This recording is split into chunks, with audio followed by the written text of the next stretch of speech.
Hello, welcome to this MMGuardian tutorial video. My name is Coley, and in this video, I will be walking you through the process of installing the MMGuardian Child app onto your child's Android device. If your child has an iPhone, you're going to want to look for the Child iPhone app installation video. I do recommend installing the parent app on your own phone first if you haven't done that already, but you can do this in whichever order that you want. All right, let's jump into it.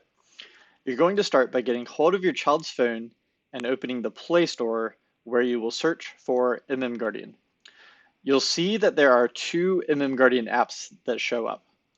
The first app with the mostly gray icon and the higher 4.2 star rating is the parent app that you will put on your own phone. So that is not what we want right now. We are going to download the second app with the mostly green icon and a lower 2-star rating, which is what goes on the child's phone. Select the child app and tap the install button, just like you would for any other app, and wait for it to download. You'll notice all of the 1-star ratings at the bottom from all the kids who don't like having the app on their phones. Once the app has downloaded, you can open it. The first few intro slides go over some of the features available, but I'm just going to skip that for now.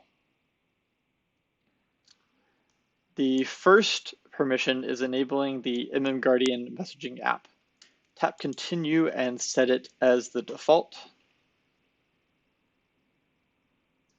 And then set up the controls. If you've already signed up for MMGuardian in your parent app, you're going to tap yes here and then log in with the email address and password that you used to register your original MMGuardian account. You can find that email address in the upper left corner of your parent app if you don't remember what it is. For this video, I'm going to set up a new account.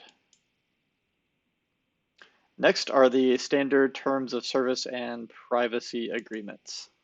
We take the privacy of our users extremely seriously, and we don't share data with third parties or sell it or anything like that. Once you're past that, you're going to create a new account if you haven't already. I'm just going to put some dummy info here. The first permission you'll be enabling is location, which is necessary for getting your child's location, which you can do either on demand or according to a schedule. Make sure you set it to allow all the time. And if your child has an Android 11 phone, you might need to go into settings to enable it, but it'll be the same option, allow all the time. Next up is the draw over permission, which helps prevent your child from bypassing MMGuardian's lock screens. Tap enable and then scroll down until you find MMGuardian and then turn it on. You'll then be automatically taken back to the app to turn on the accessibility permission. This permission is necessary for reporting your child's usage data so that you can see it in your parent app. Tap enable again, and the screen that it takes you to might be a bit different depending on your child's phone model. So you might have to look around a bit if it doesn't look like this, but here it's going to be the install services option. So tap that, there's MMGuardian, and we're going to turn it on. Once again, you'll be taken back to the MMGuardian app to turn on the uninstall protection, which will further help protect against your child tampering with the app. So just tap that to activate it and activate. And we're almost there. Last one. The final permission is for social media message monitoring. So if you wish to monitor your child's social media apps, you'll need to turn this on. So just tap yes, and then turn that on, and tap allow. If you haven't installed the parent app, you can send yourself a link to make the process easier. Otherwise, you can just skip.